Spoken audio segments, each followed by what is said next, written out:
Ezequiel capítulo 28.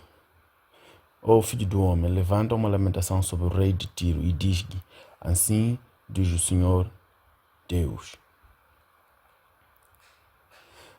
Quer dizer, o Ezequiel faz uma lamentação profética à imagem do rei de Tiro, mas que mais adiante ele traz,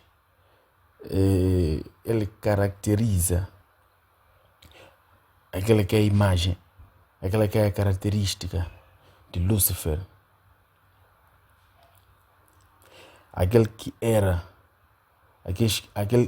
aquela que era a imagem, os atributos, a designação do anjo caído, do Lúcifer. Mas o Senhor diz a Ezequiel: ó filho do homem, levanta uma lamentação sobre o rei de Tiro. O rei de Tiro, como que uma imagem daquilo que Satanás era, daquilo que Lúcifer era antes da sua queda. O Senhor usa seu servo para levantar uma lamentação. Mas esta lamentação, ele levanta olhando para aquele que era o seu anjo nos céus, o querubim de guarda. E ele lamenta através da imagem do rei de Tiro. Ele faz uma lamentação em relação àquilo que era. Em relação àquela que era a perfeição do Lúcifer. Estavas no jardim do Éden, no jardim de Deus. Quem é que estava no jardim de Deus? O Lúcifer?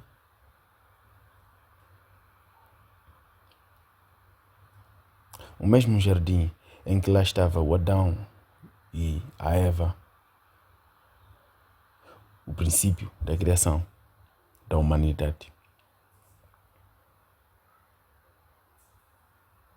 Lúcifer esteve lá.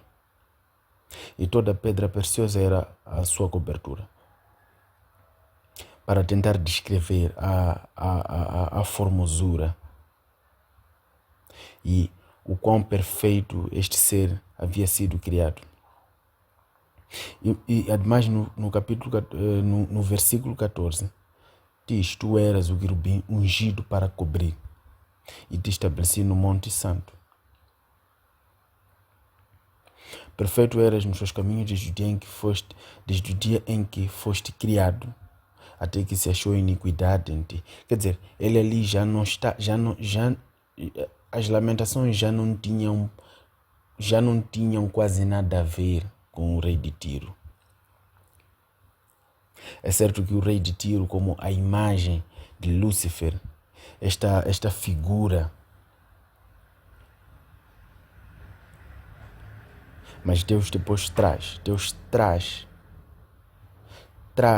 esses conceitos, traz essa característica, faz alusão ao Lúcifer, ao diabo Satanás, pelas quais lamentações ele teria que fazer. Portanto, Lúcifer, esse anjo perfeito, a quem tudo se começa, a quem se inicia a oposição nos céus, a quem se inicia a oposição nos céus.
It's magic.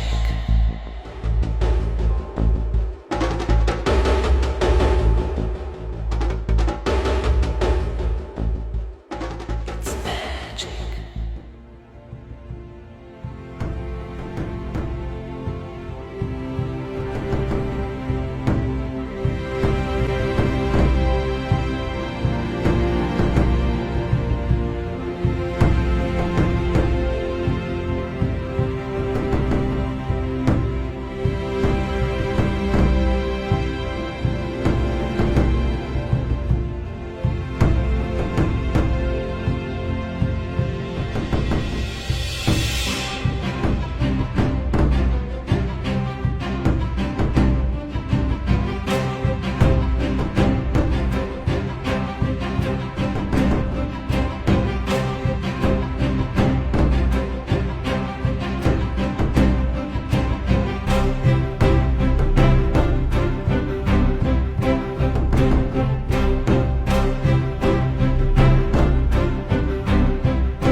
Meu otimismo está baseado na certeza de que esta civilização vai desmoronar.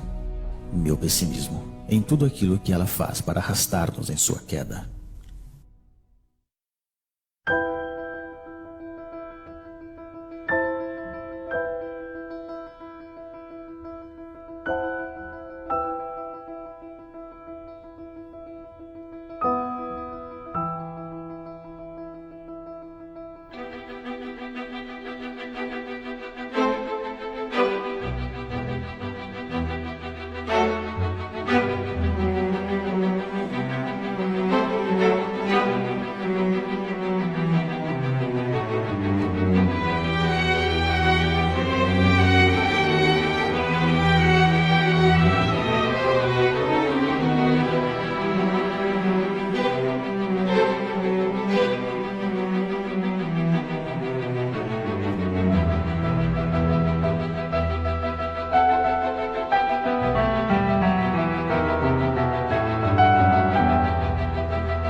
Que época terrível esta, onde idiotas dirigem cegos. William Shakespeare.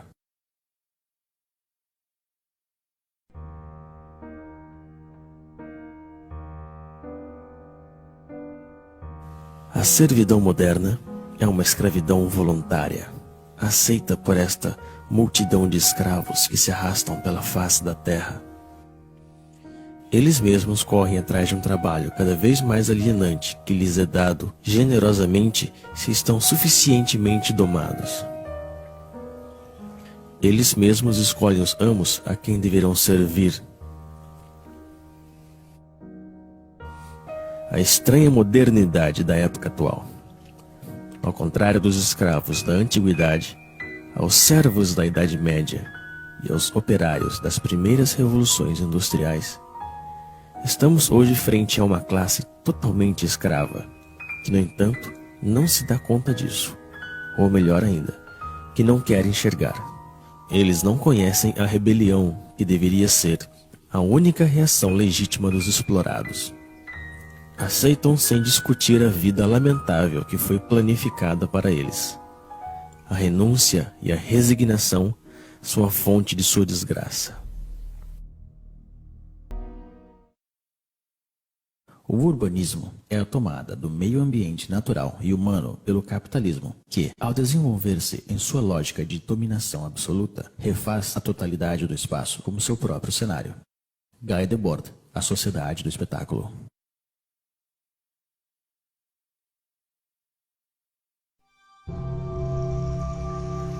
À medida que o homem constrói seu mundo com a força do trabalho alienado, o cenário deste mundo se converte na prisão onde terão que viver. Um mundo sórdido, sem sabor, nem odor, que leva consigo a miséria do modo de produção dominante. Este cenário está em eterna construção. Nada nele é estável. A remodelação permanente do espaço que nos envolve se justifica pela amnésia generalizada e pela insegurança na qual devem viver seus habitantes. Trata-se de refazer tudo à imagem do sistema. O mundo torna-se a cada dia mais sujo e barulhento, como uma usina. Cada parcela deste mundo é propriedade de um Estado ou de um particular. Este roubo social, que é a apropriação exclusiva do solo, se encontra materializada na onipresença de muros, barreiras e fronteiras. São as marcas visíveis dessa separação que invade tudo. Mas ao mesmo tempo, a unificação do espaço, de acordo com os interesses da cultura mercante, é o grande objetivo da nossa triste época. O mundo deve transformar-se em uma imensa autópsia, racionalizada ao extremo, para facilitar o transporte das mercadorias. Todo obstáculo, natural ou humano, deve ser destruído. O ambiente onde se aglomera esta massa servil é o fiel reflexo de sua vida. Se assemelha a jaulas, a prisões, a cavernas.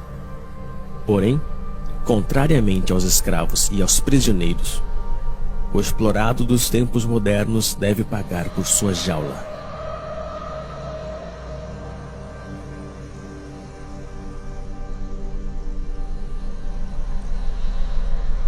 Porque não é o homem, mas o mundo que se tornou um anormal. Anthony Artaud.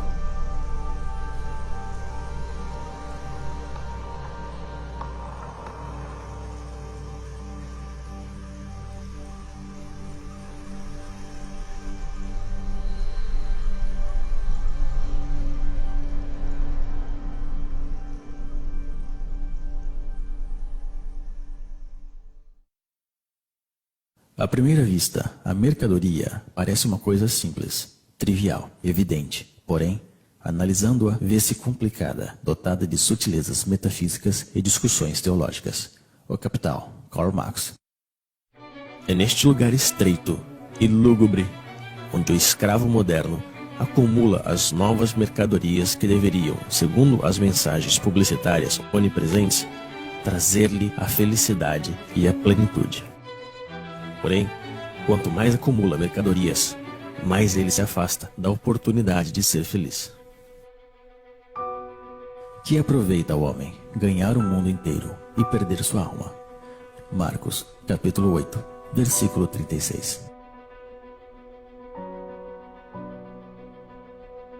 A mercadoria, ideológica por essência, despoja de seu trabalho aquele que a produz e despoja de sua vida aquele que a consome.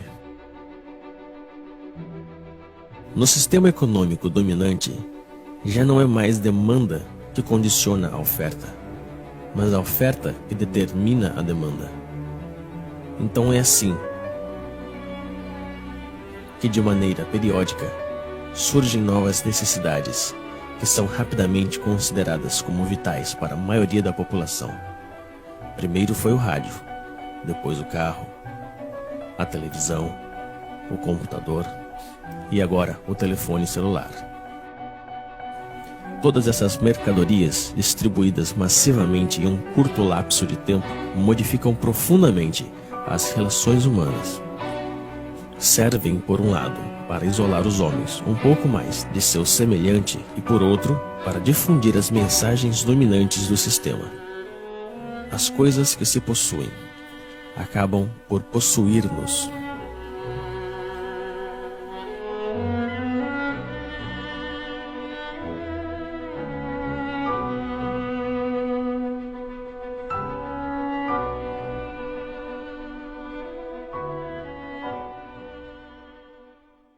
O que vem a ser alimento para um é veneno para outro. Para Celso.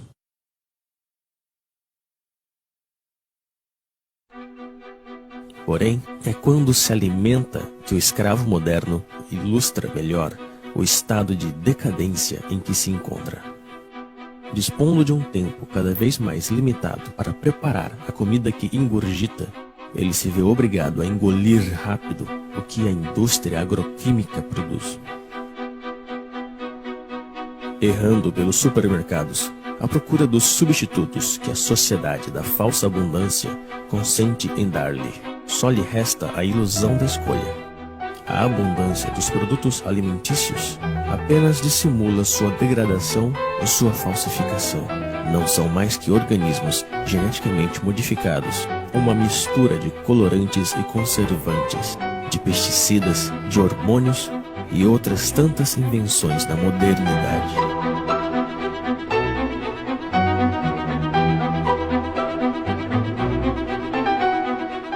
O prazer imediato é a regra de todo modo de alimentação dominante. Também é a regra de todas as formas de consumo, e as consequências que ilustram essa forma de alimentação se veem em todas as partes.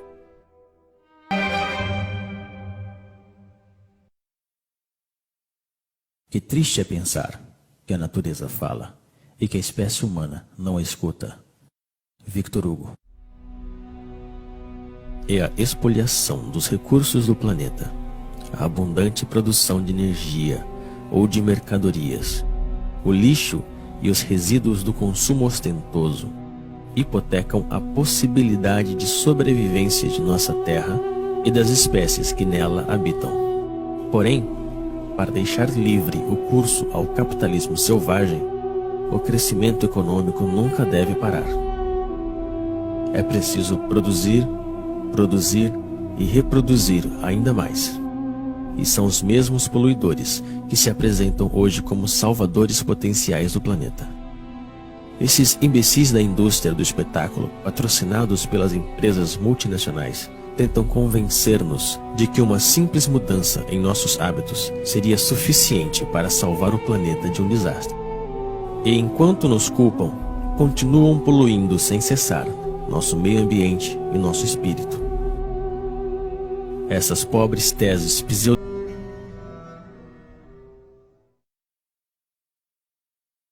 Trabalho. Do latim, tripalium, 3 paus, instrumento de tortura.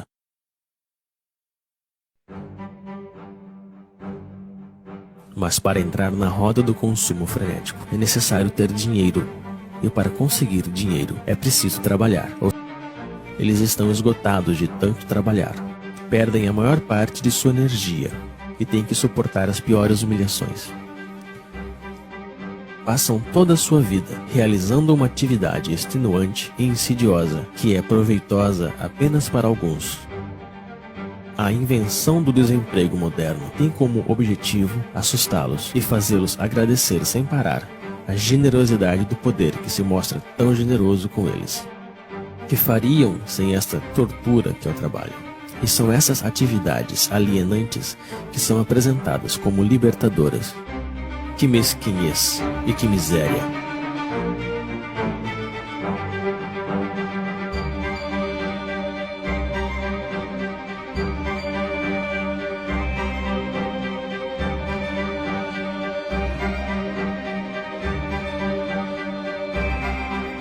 É calculado a fim de aumentar sua produtividade. A organização científica do trabalho constitui a real essência da desapropriação dos trabalhadores, seja do fruto de seu trabalho, mas também do tempo que eles passam na produção automática das mercadorias ou dos serviços. O papel do trabalhador se confunde com o da máquina nas usinas, com o computador nos escritórios. O tempo pago não volta mais. Assim, a cada trabalhador é atribuído um trabalho repetitivo, seja ele intelectual ou físico. Ele é um especialista em seu domínio de produção. Essa especialização encontra-se na escala do planeta, no âmbito da divisão internacional do trabalho. Concebe-se no Oriente, se produz na Ásia, se morre na África. É o homem inteiro que é condicionado ao comportamento produtivo pela organização do trabalho. E fora da fábrica, ele conserva a mesma pele e a mesma cabeça. O escravo moderno teria sido capaz de se contentar de sua servidão ao trabalho, mas à medida que o sistema de produção coloniza todos os setores da vida, o dominado perde o seu tempo com lazeres, com diversões e férias organizadas. Em nenhum momento do seu cotidiano ele foge da influência do sistema, que faz parte de cada instante de sua vida. É um escravo a tempo integral.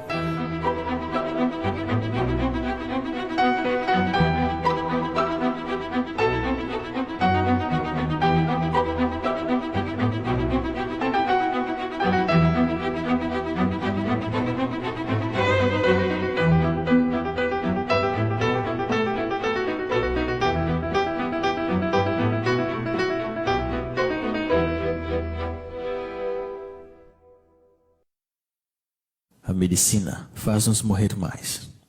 Plutarco.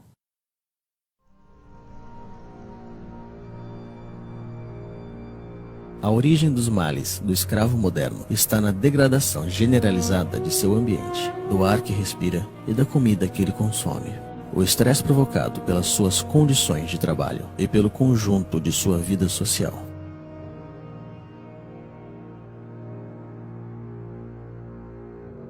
Sua condição subserviente é um mal que nunca encontrará remédio. Somente a total liberação da condição na qual ele se encontra pode permitir ao escravo moderno se libertar de seus sofrimentos. A medicina ocidental só conhece um remédio contra os males dos quais sofrem os escravos modernos: a mutilação. É a base de cirurgias, de antibióticos ou de quimioterapia que se trata aos pacientes da medicina mercantil. Nunca se trata a origem do mal, senão que as suas consequências, pelo motivo de que essa busca da origem do mal nos conduziria inevitavelmente à condenação fatal da organização social em toda a sua totalidade.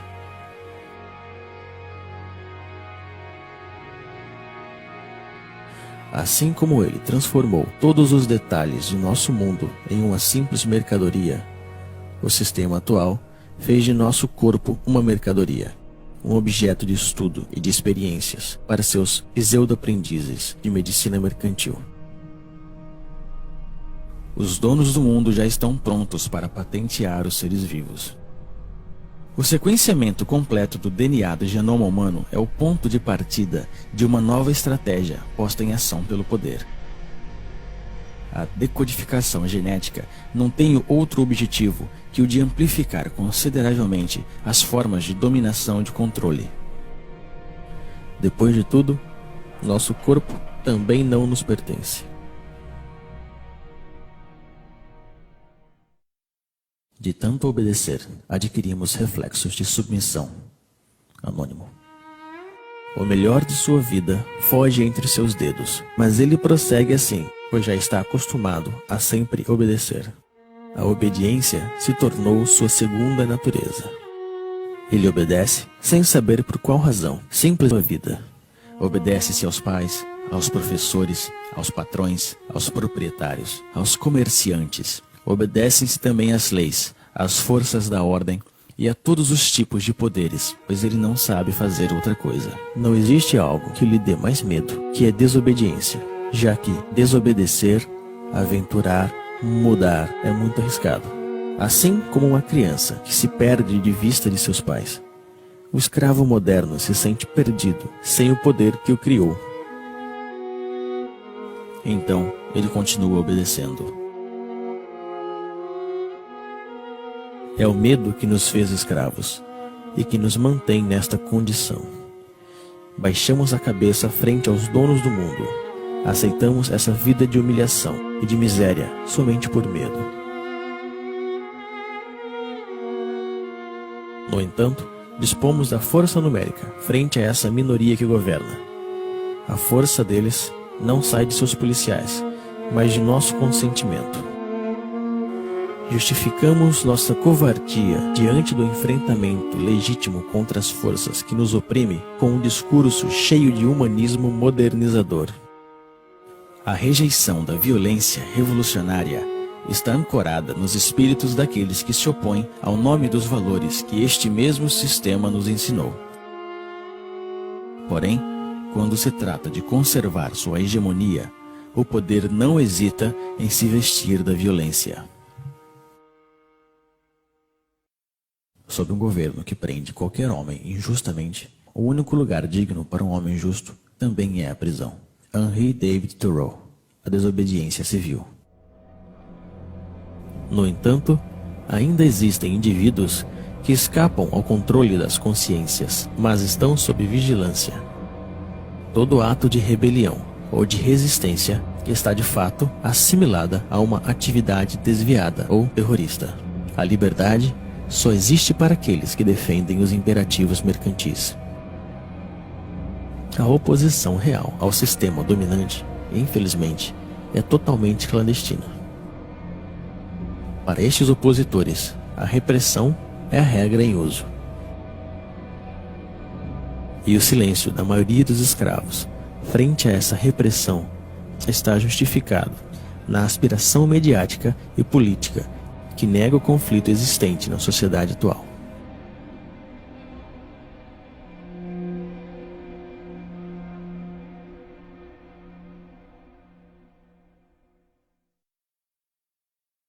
O que outrora se fazia por amor a Deus, hoje se faz por amor ao dinheiro, isto é, daquilo que hoje confere o sentimento de poder mais elevado e a boa consciência.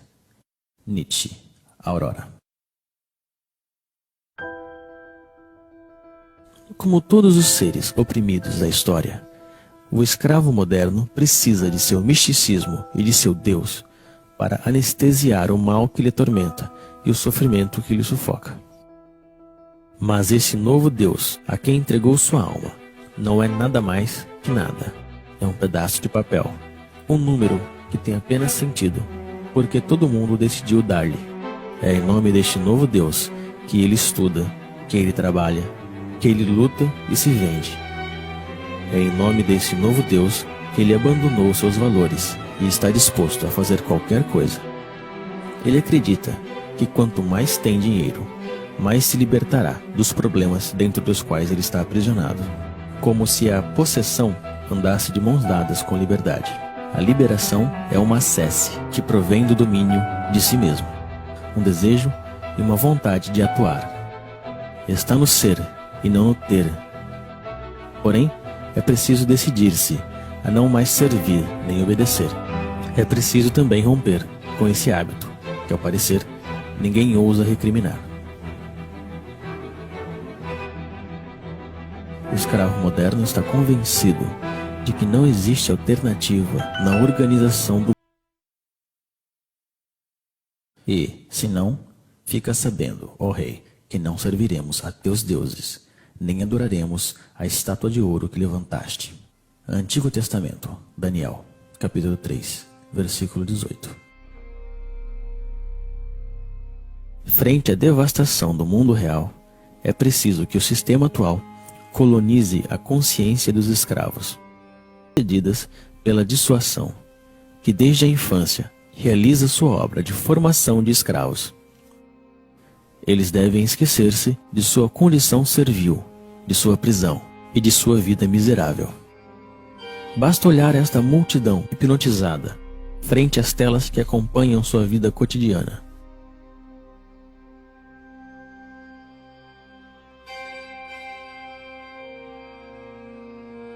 Eles enganam sua insatisfação permanente com o reflexo de uma vida sonhada, feita de dinheiro, de glória e aventura.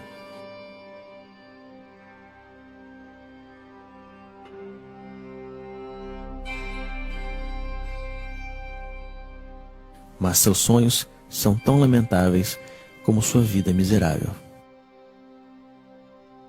Existem imagens para todos e por todos os lados. Essas imagens levam consigo a mensagem ideológica da sociedade moderna e serve de instrumento de unificação e de propaganda. Vão crescendo à medida que o homem é desapropriado de seu mundo e de sua vida.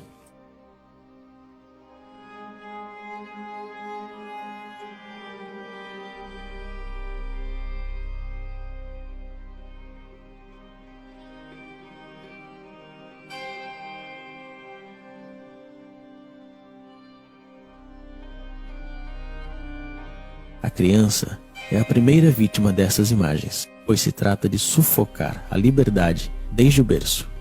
É necessário torná-los estúpidos e tirar-lhes toda a capacidade de reflexão e de crítica.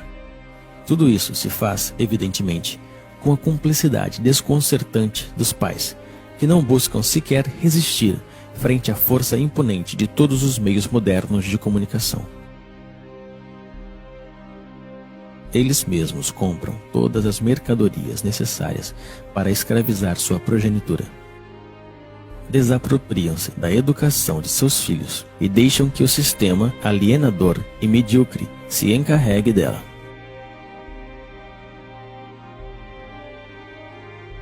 Existem imagens para todas as idades e para todas as classes sociais. Os escravos modernos confundem essas imagens com cultura e, às vezes, com arte. Recorrem-se aos instintos mais baixos para vender qualquer mercadoria. A revolta também foi transformada em uma imagem que se vende para melhor destruir seu potencial subversivo. A imagem ainda é, até hoje, a forma de comunicação mais direta e mais eficaz. Ela cria modelos, aliena as massas, mente e promove frustrações. Difunde-se a ideologia mercantil pela imagem, pois o objetivo continua sendo o mesmo: vender. Modelos de vida ou produtos, comportamentos ou mercadorias. Vender é o único que importa. Estas pobres criaturas se divertem, mas esse divertimento só serve para distrair os mesmos do verdadeiro mal que lhes afeta. Deixaram que fizessem de suas vidas qualquer coisa e fingem sentir-se orgulhosos por isso. Tentam transmitir uma satisfação, mas ninguém acredita. Não conseguem enganar-se a si mesmos quando se deparam com o reflexo frio do espelho da vida. Assim, perdem tempo com estúpidos que lhes fazem rir e cantar, sonhar ou chorar.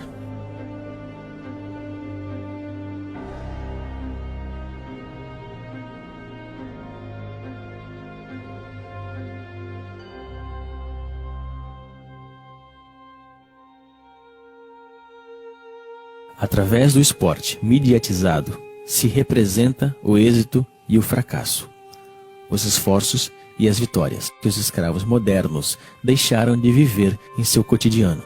Sua insatisfação lhe incita a viver por procuração, frente ao aparelho de televisão.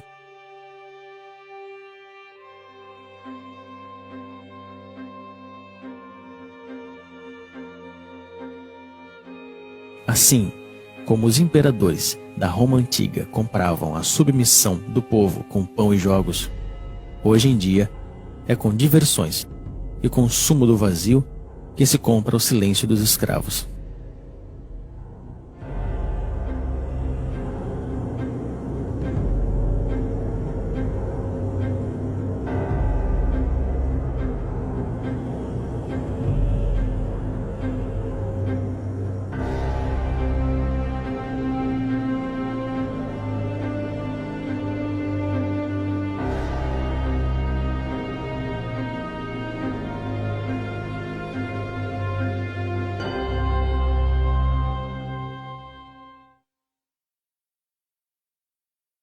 Nós acreditamos que dominamos as palavras, mas são as palavras que nos dominam.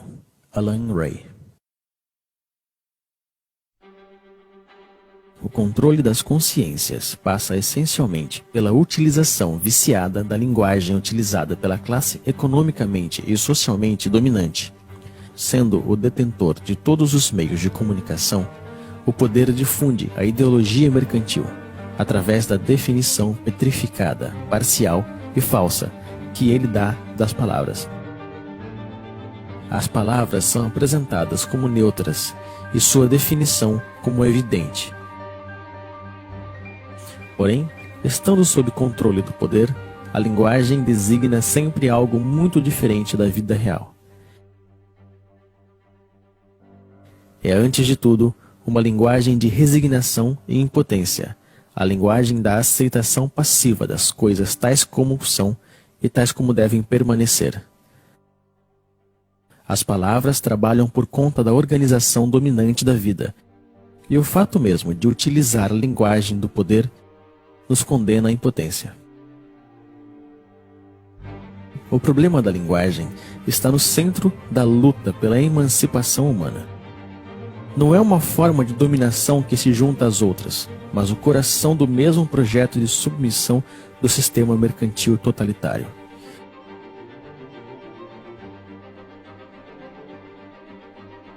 Para que uma mudança radical surja de novo, é preciso uma tomada radical da linguagem e também da comunicação real entre as pessoas.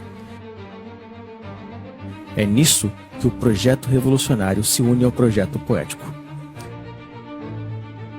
Na efervescência popular, a palavra é tomada e reinventada por grupos extensos. A espontaneidade criadora se apodera de cada um e nos reúne a todos.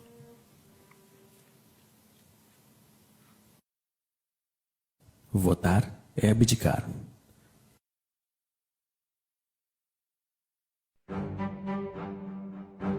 No entanto, os escravos modernos ainda se veem como cidadãos.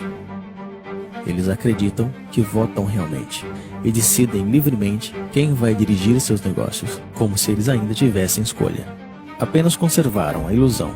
Vocês acreditam que ainda existe uma diferença fundamental quanto à escolha da sociedade na qual nós queremos viver entre o Partido Socialista e a direita populista da França, entre os democratas e os republicanos dos Estados Unidos, entre os trabalhistas e conservadores do Reino Unido? Não existe oposição, pois os partidos políticos dominantes estão de acordo sobre o essencial, que é a conservação da atual sociedade mercantil. Não existem partidos políticos susceptíveis de chegar ao poder que duvidem do dogma do mercado. E são com esses partidos que a cumplicidade mediática monopoliza as aparências. discutem por pequenos detalhes, esperando que tudo fique onde está. Brigam por saber quem ocupará os lugares oferecidos pelo parlamentarismo mercantil. Estas estúpidas briguinhas são difundidas pelos meios na intenção de ocultar um verdadeiro debate sobre a escolha da sociedade na qual desejamos viver. A aparência e a futilidade dominam profundamente o afronto e as ideias. Tudo isso não se parece, nem de perto e nem de longe, a uma democracia. A democracia real se define primeiro e antes de tudo pela participação massiva dos cidadãos na gestão dos interesses da cidade. Ela é direta e participativa e encontra sua maior expressão na Assembleia Popular e no diálogo permanente sobre a organização da vida comum.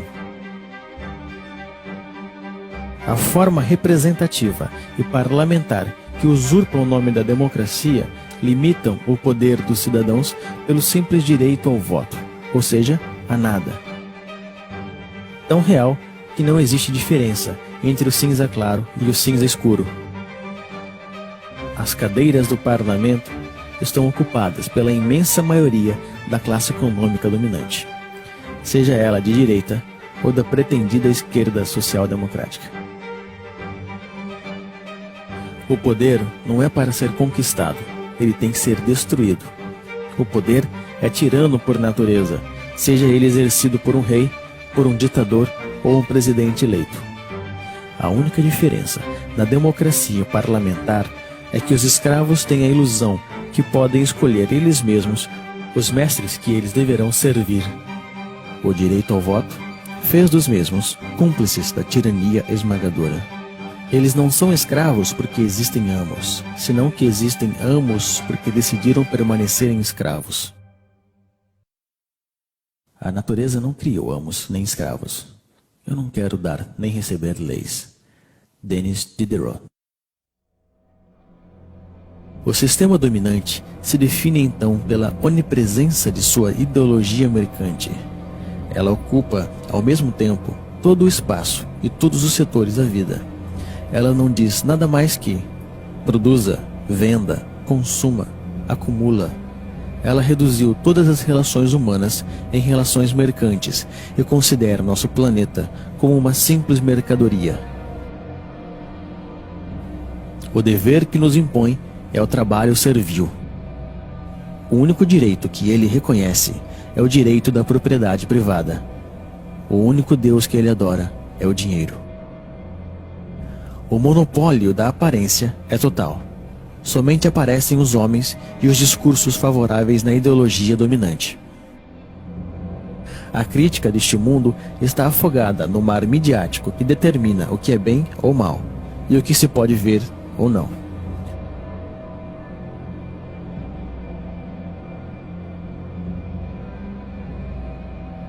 A onipresença da ideologia, o culto ao dinheiro, monopólio da aparência, partido único disfarçado de pluralismo parlamentar, ausência de uma oposição visível, repressão sob todas as formas, vontade de transformar o homem e o mundo. Eis o verdadeiro rosto do totalitarismo moderno que chamamos de democracia liberal.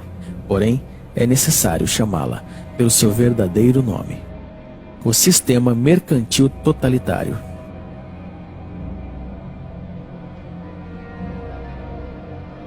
O homem, a sociedade e o conjunto de nosso planeta estão a serviço desta ideologia. O sistema mercantil totalitário realizou o que nenhum totalitarismo conseguiu fazer antes: unificar o mundo à sua imagem. Hoje, já não existe exílio possível.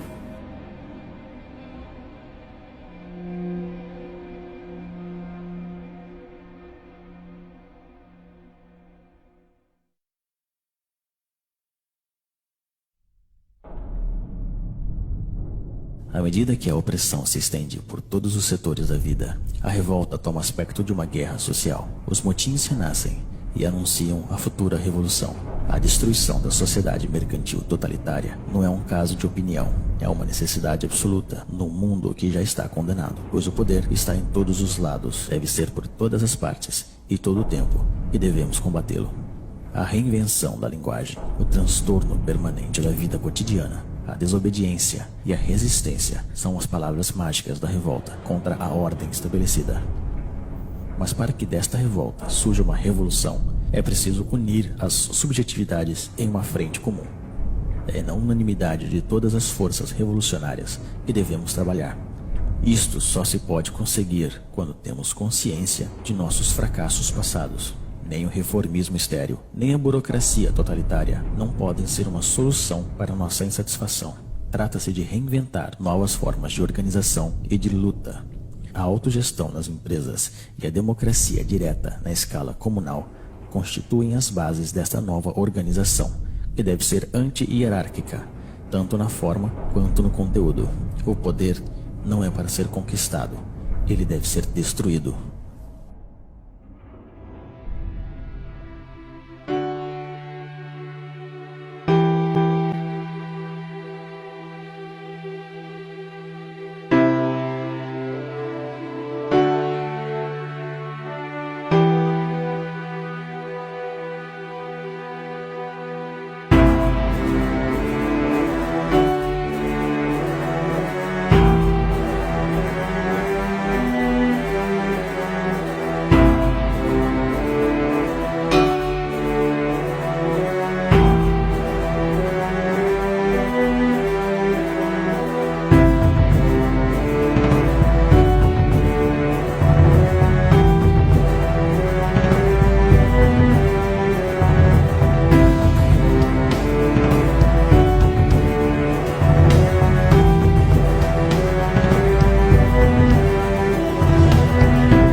cavalheiros, a vida é muito curta. Se nós vivemos, vivemos para andar sobre as cabeças dos reis. William Shakespeare, Henrique IV. Jean-François Briand.